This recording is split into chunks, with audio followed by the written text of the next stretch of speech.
피할 수 없는 심판이라는 제목으로 오늘 같이 말씀을 나누도록 하겠습니다.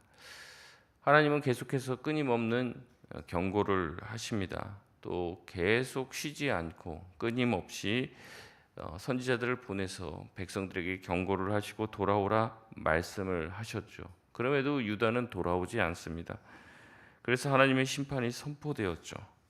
오늘 말씀 또한 계속해서 임하는 하나님의 말씀을 예레미야가 전하는 장면으로 시작합니다. 하나님은 15절에 내 손에서 진노의 술잔을 받아서 내가 보내는 그 모든 나라로 마시게 하라고 합니다. 이것은 무슨 실제적인 술잔을 가지고 가서 마시라고 막 강요하는 그것을 말하는 것이 아니죠. 추상적인 표현입니다. 하나님께서 말씀을 선포하고 그 말씀대로 하지 않으니 하나님께서 내리는 진노와 재앙이 임하게 될 것을 말하고 있습니다. 예레미야가 받을 것은 술잔이며 여기에 진노가 담겨 있다고 말하고 있죠. 예레미야는 모든 나라가 이를 마시도록 해야 한다라고 말하고 있습니다. 이 진노의 잔을 마신 자는 16절에 보니까 비틀거리고 미친 듯이 행동하게 될 것이다라고 말씀합니다. 이 진노의 잔이 내린, 이 진노의 재앙이 내린 이 나라의 사람들은요, 비틀거린다는 이 뜻은 토대가 흔들린다는 거예요.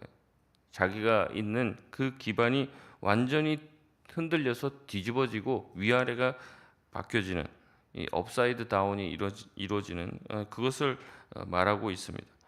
미친 듯이 행동한다는 것은 술에 취해서 제정신이 아닌 올바른 판단을 하지 못하고 있는 모습을 묘사합니다. 진노가 임하고 재앙이 임했을 때는 더 사리를 잘 분별하고 어떻게든 이 진노의 상황에서 심판의 상황을 극복할지를 돌아봐야 되는데 그런 것이 아니라 어떻게 된다는 거예요?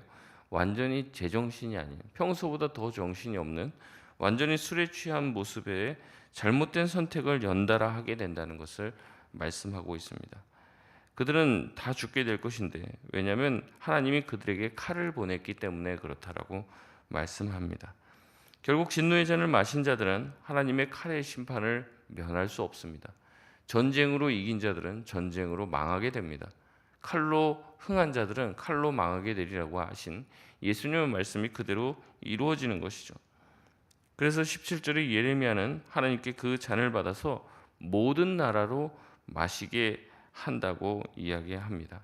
그래서 단순히 이 예레미야는 하나님께서 예레미야 1장에서 말씀을 해 주셨듯이 단순히 유다를 위한 선지자가 아닙니다.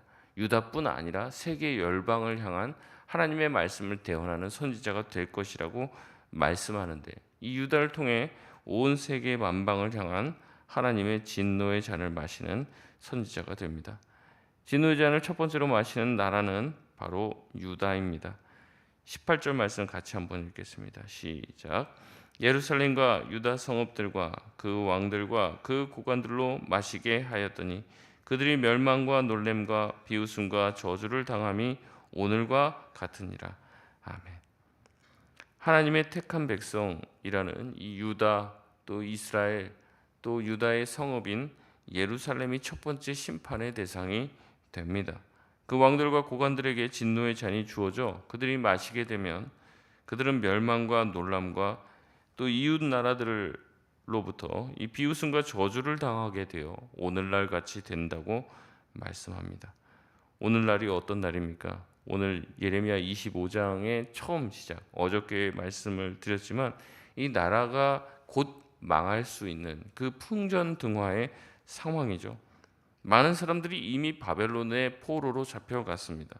믿었던 애굽도 더 이상 그들을 도와줄 수 없는 지경에 이렇습니다. 그들이 그렇게 믿고 있었던 외교와 국방에서 다 실패했습니다. 신앙에 있어서도 문제가 생기게 되었죠. 결국에 나라는 멸망의 길을 걷게 되고 이방인들에게 조롱과 비웃음, 저주를 당하게 되었다고 말하고 있습니다. 다음으로 진노의 잔을 마실 대상은 애굽입니다. 19절에 보면 애굽 왕 바로와 그 신하와 고관과 백성이 마시게 될 것이라고 말합니다. 이 애굽은 지금도 그렇지만 아프리카 지역에 굉장히 큰 나라이고 강자죠. 주변에 강력한 영향력을 끼치는 나라였습니다. 고대 문명의 발상지기도 했고 가지고 있는 문명과 재산들 또 재물들이 어마어마한 나라였습니다. 누구도 그를 쉽게 제압할 수 없었죠. 그러나 그들 역시 하나님의 손에 의해 심판의 대상이 되었다고 말씀합니다. 그 다음으로 나오는 것은 20절의 우스 땅입니다. 우스는 욥기에서도 한 차례 등장하기도 했죠. 그리고 예레미야 애가에서 에돔의 거처로 기록된 땅이기도 합니다. 그러나 현재 이제 정확한 지역명을 알기는 어렵죠. 그런데 등장했다는 것 자체로도 또 하나님의 심판의 대상이 되었다는 것 자체로도 지역에서 큰 영향력을 미치고 있었던 지역이라는 것을 알 수 있습니다. 블레셋의 모든 왕과 도시도 심판의 대상이라고 말합니다. 계속해서 등장하는 21절에 에돔과 모압과 암몬도 다 가나안 지역 근방에 있는 나라들입니다. 22절에 두로와 시돈, 바다 건너의 섬들의 왕들, 점점 이 예루살렘을 중심으로 또 이스라엘 백성을 중심해서 옆으로 퍼져나갑니다. 23절에 드단과 데마 등등 쭉 24절도 나오고 25절까지 시므리의 모든 왕과 엘람메대의 모든 왕. 정리해서 말하면 애굽에서부터 시작해서 메소포타미아 지역 모두, 그러니까 결국에 유다를 중심으로 생각해서 그 당시에 생각하는 온 세계라고 지칭할 수 있는 모든 나라들이 하나님의 심판의 대상이 되고 있음을 말하고 있습니다. 심지어 그들을 심판하는 26절에 나오는 북쪽 지역의 세력들은 아수르를 말하고 있습니다. 이 지역도 심판의 대상이 됩니다. 마지막으로 세삭 왕은 이 모든 일을 한 후에 진노의 잔을 마시게 될 것이라고 말합니다. 이 세삭이라고 하는 이 나라는 바벨론 내지는 바벨을 가리키는 암호입니다. 이 암호법이 아트바쉬라고 하는 이 암호법이 있는데 이게 뭐냐면 이게 바벨이라고 그냥 이렇게 쓰면은 뭐 그게 문제가 될 수도 있었을 것 같아요. 물론 이제 그 전에 그 앞에도 이제 바벨이라는 말을 쓰지만 바벨이라는 말을 그냥 쓰는 게 아니라 우리로 말하면 이제 뭐 A, B, C, D 쭉 있으면은 영어에서도 A를 A라고 안 쓰고 이제 Z로 쓰는 겁니다. 그러니까 우리로 말하면 기억을 쓰는데 기억이라고 안 쓰고 히읗이라고 쓰는 거죠. 그래서 암호처럼 자기가 하고 싶은 말을 반대로 이제 바꿔서 얘기하는 겁니다. 그래서 히브리어의 이 바벨을 이제 거꾸로 이런 식으로 이제 치환해서 얘기하면 이게 세삭이 됩니다. 그래서 바벨론 왕을 얘기하는 거죠. 하나님은 유다를 심판하기 위해서 바벨론을 사용합니다. 그러나 그 심판의 도구로 사용되어진 이 북쪽의 아수르 그리고 그 아수르를 멸망시키고 완전히 유다를 끝장내게 될 바벨론 또한 심판의 대상이 된다고 말합니다. 근데 역사를 아시겠지만은 이 바벨론 또한 이 바사라고 하는 제국, 메데 바사라고 하는 제국, 페르시아에 의해서 멸망당하게 됩니다. 근데 페르시아는 그럼 영원하냐? 그것도 아닙니다. 페르시아는 나중에 마케도니아의 알렉산더에게 멸망하고 알렉산더는 또한 그리스에게 멸망하고 그리스는 결국엔 로마에게 멸망합니다. 계속해서 이 세상에 영원한 제국이 없음을 말씀하고 있는 것입니다. 영원한 나라도 없고 영원한 왕도 없어요. 영원한 것은 오직 하나님의 나라요. 하나님 나라의 왕이신 하나님 한 분밖에 없습니다. 하나님은 계속해서 말씀합니다. 너희가 강대국을 의지하냐? 그것처럼 어리석은 것이 없다고 말하는 거죠. 힘센 사람을 의지해봐라. 결국에 돌아오는 것은 배신밖에 없다는 거죠. 우리가 의지해야 되는 것은 강대국의 힘이 아니라 하나님의 능력이라는 것을 하나님은 말씀하고 계십니다. 하나님은 모든 나라의 악한 행위를 반드시 심판하시겠다고 말씀하고 계십니다. 27절 말씀입니다. 우리 같이 한번 읽겠습니다. 시작. 너는 그들에게 이르기를 만군의 여호와 이스라엘의 하나님의 말씀에 너희는 내가 너희 가운데 보내는 칼 앞에서 마시며 취하여 토하고 엎드러져 다시는 일어나지 말아라 하셨느니라. 아멘. 하나님이 보내신 칼 앞에 그들은 술을 마시고 취하고 토하고 엎드러져 다시는 일어나지 못할 것이라고 말씀합니다. 하나님이 칼을 보냈습니다. 군대가 임하고 전쟁이 임하게 돼요.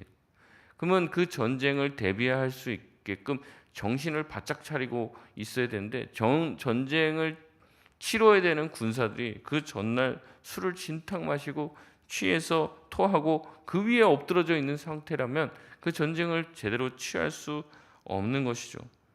하나님께서는 칼을 보내 전쟁을 통해 그들을 완전히 멸하시려고 하지만 이 백성들은 그것을 전혀 깨닫지 못하고 있습니다. 결국에 이 진노의 잔으로 그 백성들은 완전히 멸망하게 될 것이라는 거죠. 28절에 이 진노의 잔은 거부할 수 없다고 얘기합니다. 반드시 너희가 마시게 될 것이라고 말합니다. 하나님은 가장 먼저 29절에 내 이름으로 일컬음을 받는 성에서부터 재앙을 내리기 시작했다고 말씀합니다. 하나님이 가장 먼저 심판하는 심판의 대상은요, 멀리 있는 아니면 또 가장 악한 민족을 심판하는 게 아닙니다. 누구를 먼저 심판하십니까? 자기 백성, 자기 이름으로 일컬어지는 자기 백성, 예루살렘, 유다를 먼저 심판하십니다. 그러니 다른 민족이야 얼마나 더 강한 심판에 직면하게 되겠습니까? 하나님이 자기 백성도 아끼지 않았는데 이방 민족이라고 아끼시겠습니까? 하나님은 전쟁을 일으키고 칼을 불러들여 세계 모든 주민들에게 하나님의 심판을 보여줄 것이라고 말씀합니다. 결국에 하나님은 자신이 참된 세상의 심판주고 만물의 주관자라는 것을 예레미야를 통해서 말씀하고 계십니다. 여러분 기억해야 됩니다. 우리는 하나님이 사랑의 하나님인 동시에 공의의 하나님이라는 것을 기억해야 합니다. 그러기에 우리는 하나님을 경외해야 합니다. 하나님을 두려워해야 한다는 말이죠. 바울도 믿음을 가지고 구원받았다고 우쭐해야 하는 이방인들을 향하여 경고하며 이렇게 말합니다. 로마서 11장 20절에서 21절 말씀을 보면 이렇게 말합니다. 옳도다 그들은 믿지 아니함으로 꺾이고 너는 믿었으므로 섰느니라. 높은 마음을 품지 말고 도리어 두려워하라. 하나님이 원 가지들도 아끼지 아니하셨은즉 너도 아끼지 아니하시리라. 아멘. 얘기하는 거예요. 이방인들이 자기의 믿음을 자랑하고 유대인들은 뭐 율법이나 지킬 줄 알지 믿음이 없어 이렇게 생각하는 이 이방인들이 있었다는 거죠. 그러니까 얘기하는 거예요. 그래 맞다. 이 유대인들은 믿음에서 탈락했기 때문에 믿음이 없고 율법만 붙잡고 있어서 결국에는 하나님께서 그들을 버리셨다. 그래서 그들이 꺾였다. 너희들은 믿음을 잘 가지고 있어서 너희는 섰다. 그래 잘했다. 옳다. 그러나 높은 마음을 가지지 말고 오히려 두려워해야 된다. 그 모습을 보고 두려워해야 된다는 거죠. 남의 잘 되지 않은 것들, 남이 믿음에서 탈락된 것을 보면서 우쭐해하지 말라는 거죠. 너희가 믿음 가지고 있는 것도 하나님의 은혜라는 것을 알고 있고 그들이 결국에는 믿음을 갖지 못해서 탈락한 것들을 보고 두려워해야 된다는 거예요. 여러분 왜 그렇습니까? 하나님이 원 가지도 아끼지 아니하셨기 때문에 너희 또한 하물며 그렇게 아끼시겠느냐 이렇게 얘기하는 거죠. 하나님의 은혜로 우리가 이 자리에 섰으니 그걸 가지고 자랑할 것이 없다는 겁니다. 우리가 자랑할 것이 있다면 예수 그리스도밖에 없다는 거죠. 높은 마음을 품지 말고 오히려 두려워하라는 것은 하나님 경외할 줄 알아야 한다는 겁니다. 유대인들 무시하지 말고 은혜로 믿음을 가졌음에 감사하고 그 믿음에서 이탈되지 않도록 늘 자신을 돌아보라는 말을 하는 겁니다. 여러분 하나님은요 늘 참으시고 오래 참으시는 분이십니다. 그렇다고 하나님의 참을성을 우리가 시험하는 듯하게 행동해서는 안 되죠. 하나님 내가 이렇게 해도 참으시나? 내가 이렇게 해도 하나님 아무렇지도 않으시나? 이렇게 해서는 안 된다는 거죠. 우리가 잘못했을 때 우리가 하나님 앞에 회개할 것이 있을 때 즉시 돌아와야 한다는 거죠. 하나님을 경외하실 수 있는 저와 여러분 되시길 바랍니다. 우리가 두려워하고 우리가 눈치를 봐야 될 것은 세상이 아니에요. 악한 자들이 아닙니다. 그들은 우리를 칼로 겁박하고 우리를 압박하기 때문에 자꾸 눈치를 보지만 우리가 두려워하고 경외해야 될 대상은 사람이 아닙니다. 하나님입니다. 그들은 해봤자 우리의 목숨이나 어찌할 뿐이죠. 우리를 진짜 두려워해야 할 분은 우리가 진짜 눈치를 보고 그분의 심령을 우리가 살펴야 될 분은 하나님 한 분입니다. 그분은 우리의 영혼과 우리의 몸을 다 지옥불에 던질 수 있는 유일한 분이시기 때문에 그렇습니다.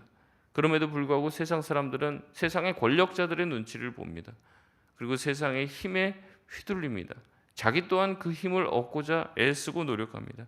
하지만 권력은 또 다른 권력으로 대치됩니다. 지도자는 또 다른 지도자로 대체가 되는 거예요. 결국에 영원한 왕도 영원한 권세도 이 세상에 없으며 이 세상의 영원한 왕이요 심판주는 오직 하나님밖에 없다는 것을 말씀하고 있는 것입니다. 말씀을 맺겠습니다. 하나님은 자신이 온 세상의 주관자요 심판자이심을 선포하고 계십니다. 세상은 강대국의 힘의 논리로 움직이는 것 같이 보여요. 하지만 그것이 아니라는 겁니다. 하나님의 공의와 뜻이 있으며 하나님의 계획대로 움직인다는 것을 말씀하십니다. 우리는 끼케야 몇십 년밖에 보지 못해요. 멀리 본다고 해도 10년입니다. 그러나 역사의 긴 흐름을 가지고 계신 하나님께서는 자신이 이 세상을 움직이고 계신 주관자가 되심을 우리에게 말씀하십니다. 너희가 지금도 바라보는 그 강대국이 너희를 지켜줄 것 같냐? 그렇지 않다는 거죠. 무너질 것 같지 않던 그 애굽을 의지했지만 결국에 그 애굽도 신생 나라인 바벨론에게 처참하게 박살이 나는 것을 보여줍니다. 아, 그럼 바벨론이네. 바벨론을 붙들면 어떻게 됩니까? 그 바벨론은 또 페르시아에게 멸망당하게 되는 거예요. 계속 다른 타인을 의지해봤자 너희들의 생명을 주관하는 분은 하나님이라는 것을 말씀하고 계십니다. 우리가 진정 두려워야 될 분 하나님을 경외하시며 오늘 하루도 하나님만을 바라보며 하나님 앞에서 사는 저와 여러분 다 되시기를 주의 이름으로 소원합니다. 우리